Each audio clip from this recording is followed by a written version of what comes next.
कहाँ जाओगे भैया? भैया जहानाबाद जाइए। जहानाबाद जाओगे? हाँ भैया। अच्छा, तो इसको लगा लो। इससे तुम भी सेफ रहोगे और समाज भी सेफ रहेगी। कहाँ लगा ले? वो ये पकड़ने वाला। अच्छा जो हाँ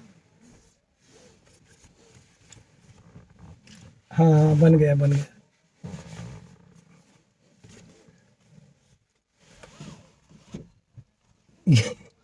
पहली बार बैठी हो क्या?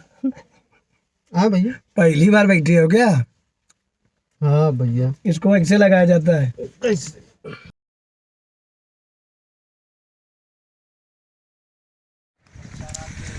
दोस्तों, इस ऐतिहासिक किले तक पहुंचने के लिए कोई निर्धारित साफ सुथरा मार्ग नहीं है, ये नया बल्कि है। यहां तक पहुंचने के लिए घनी झाड़ियों व ऊबड़ खाबड़ रास्ते से पैदल ही जाना पड़ता है।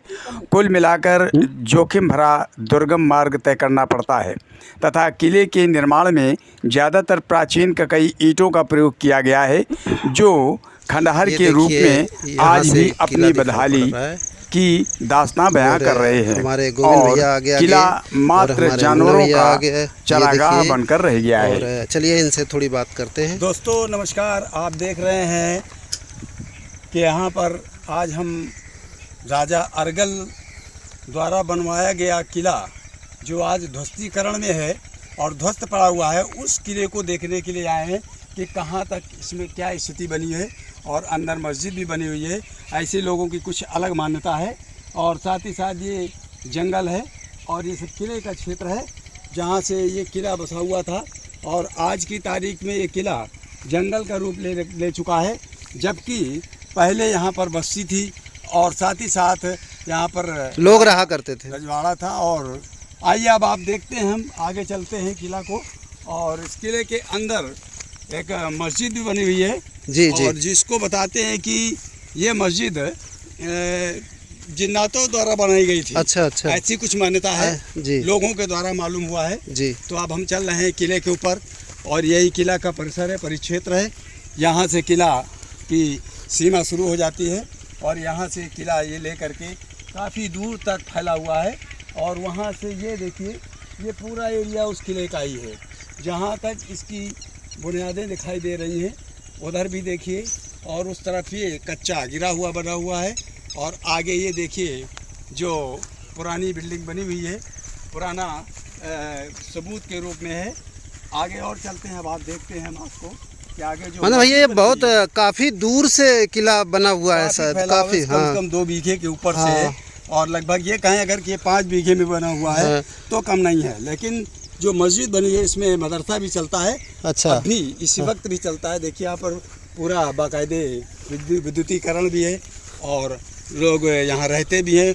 कुछ बच्चे यहाँ पढ़ने वाले जो कि यहाँ परमानेंटली यहाँ रहते हैं। अच्छा, तो आइए चलिए देखते हैं पहले अभी हम इस किले के परिसर को। हम आपको बताना चाहते हैं कि आगे आगे हम चलते हैं तो आपको बता रहे हैं कि आप यहाँ जाने के पहले हमसे मिलके जाएंगे तभी आगे जाएंगे। नहीं भैया आप जब, हाँ ये हमारे गोविंद भैया है, देखिए कहाँ बैठे हैं, देखो ये देखिए सुरक्षा की व्यवस्था में हम बैठे ये हुए हैं। देखिए ये एक ऑफिस की तरीके, एक ऑफिस कह सकते हैं। जैसे आप जो कोई आएगा तो यहाँ से देखा जाएगा। आप देखिए, यहाँ से दिखेगा, फिर इधर से इधर आइए। अच्छा, ये देखिए आ रहे हैं, अंदर आ रहे हैं हम। इधर बाहर आइए, बाहर बाहर अंदर। अच्छा अच्छा, तो हम देखेंगे आपको अच्छा कि आप कहाँ से ऊपर आ रहे हैं। अच्छा ये देखिए, ये बगल में दूसरा। अच्छा, ये साइड को तो कोई नहीं दिख रहा है। अच्छा, कोई नहीं दिख रहा है। आधे इधर जाओ, आधे उधर जाओ। इधर से आइए। अगर कोई इधर से आ रहा है तो देखा जा सकता है। मतलब ये लोग बड़ी सुरक्षा से बनाते थे, जो कुछ बनाते थे। अब तो बनाने में शायद दिमाग न लग पाए। चल रहा है ना, दिमाग लगा से पूरा दिख रहा है कोड़ा। ये देखिए, मतलब ये ऊंचे बना था। जब आप चाहेंगे तो यहाँ सुरक्षा, ये इधर सर्विस इधर आइए, अंदर करेंगे तो यहाँ सुरक्षा कर्मी यहीं बैठते थे। आइए देखिए आगे, एक ये देखिए, अगर आप अंदर जा रहे हैं तो यहाँ से देखिए पूरा दिख रहा है। ठीक है, ये देखिए अंदर का लोग यहाँ से आपको दिखेगा कौन बैठा है कौन जा रहा है। जब दूसरा आप इधर गेट से प्रवेश करेंगे, ये इधर से निगाह पड़ेगी आपकी। इधर से देखेंगे तो नीचे दिखेगा। कितना खूबसूरती से बनाते, कितना मजबूत बनाते। देखिए आज भी एक ककाई ईंट है। कौन सी ईंट है? ककाई, ककाई ईंट है। ये देखिए, और बड़ा मजबूत बना है। ये देखिए इधर से भी गजब यार, वो लोग थे जो बनाते थे। चूने और ईंट का बना है ना। और एक खूबी और है, ये आइए दिखाते हैं गोविंद भैया। ये जो आप दीवार के अंदर ये पाइप देख रहे हैं ना, ये जो ये दीवार के अंदर पाइप, आप जानते हो क्यों बनाया जाता था?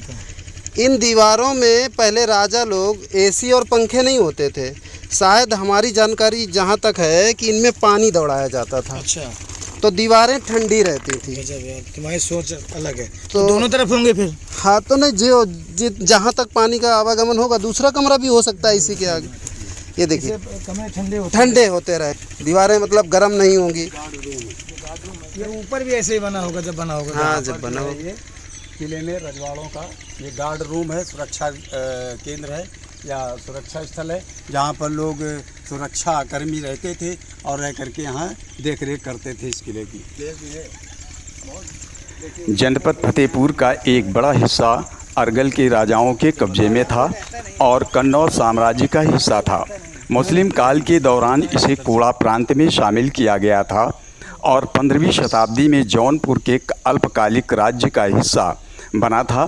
जिले में गौतम क्षत्रियों की स्टेट अरगल का अस्तित्व 1516 ईस्वी में ख़त्म हुआ था। अकबर के सूबेदार ने कालपी के समीप तत्कालीन अरगल नरेश राजा भैरव शाह को अंतिम रूप से परास्त करके अरगल किला धराशायी कराकर स्टेट का अस्तित्व सदा के लिए ख़त्म कर दिया था।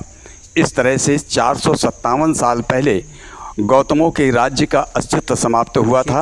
अकबर के काल में यह भूभाग कड़ा और कोड़ा में विभक्त रहा।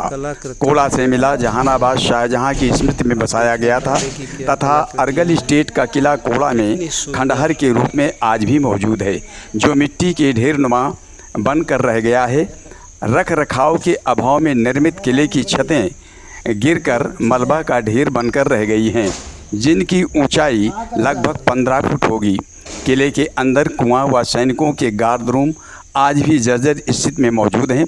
किले तक पहुंचने के लिए झाड़ियों व खरपतवार से रुंधे होने के कारण दुर्गम मार्ग से होकर ही किले तक पहुंचा जा सकता है तथा देखरेख के अभाव में किले का अस्तित्व धीरे धीरे समाप्त होता जा रहा है तथा ऐतिहासिक धरोहर कस्बे से दिन प्रतिदिन विलुप्त होती जा रही है। हम लोगों के पूर्वज यहाँ पर रह के चले गए, शायद मना भैया आप जरा विस्तार से थोड़ा बहुत जानकारी देंगे लोगों को। शायद हम लोगों को ऐसा ही महसूस होता है कि इसके नीचे, ज़मीन के नीचे दबा हुआ किला ही है। दोस्तों देखिए, अब हम इस वक्त किले के गिरे हुए खंडहर के ऊपर खड़े हुए हैं और ऐसा लगता है कि हमारे पूर्वज जो यहाँ रहते रहे हैं और वो पूर्वज यहाँ से जब चले गए तो जो बिल्डिंग खाली पड़ी रही वो उसकी छतें बैठ गई और छतें बैठने उसके ऐसा लगता है कि पहाड़ जैसा बन गया, पहाड़ जैसी स्थिति बनी हुई है और साथ ही साथ इसके नीचे बाकी की बिल्डिंग दबी हुई है और कुछ लोग आगे नया कंस्ट्रक्शन भी शायद करा रहे हैं, नया निर्माण भी है देखिए।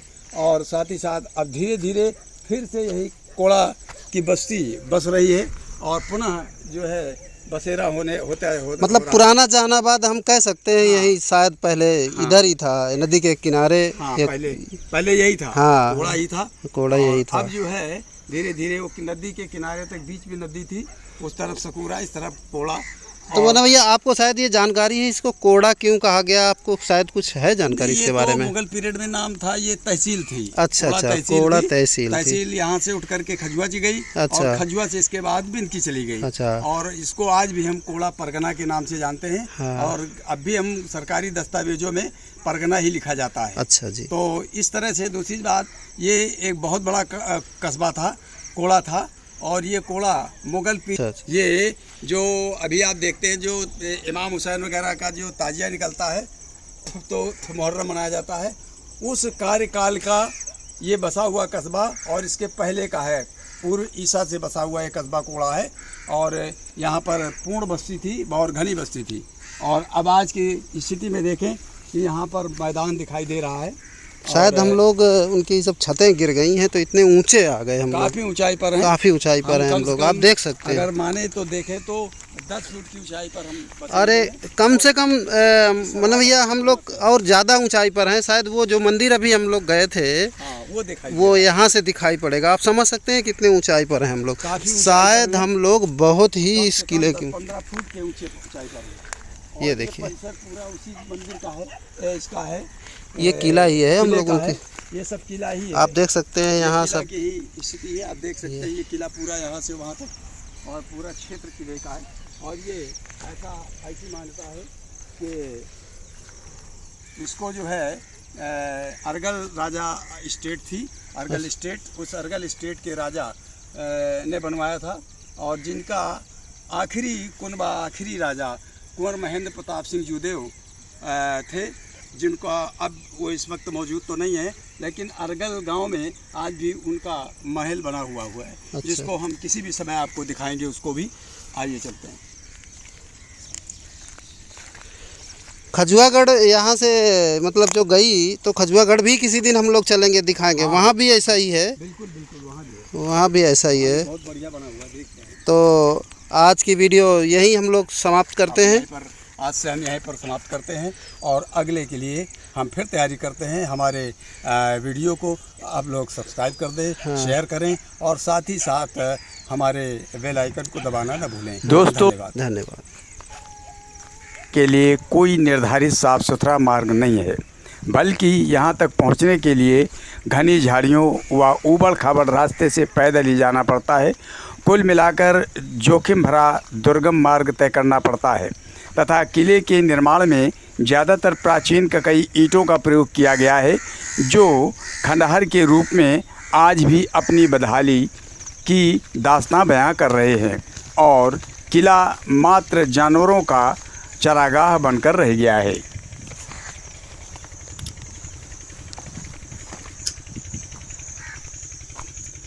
जनपद फतेहपुर का एक बड़ा हिस्सा अरगल के राजाओं के कब्जे में था और कन्नौज साम्राज्य का हिस्सा था। मुस्लिम काल के दौरान इसे कोड़ा प्रांत में शामिल किया गया था।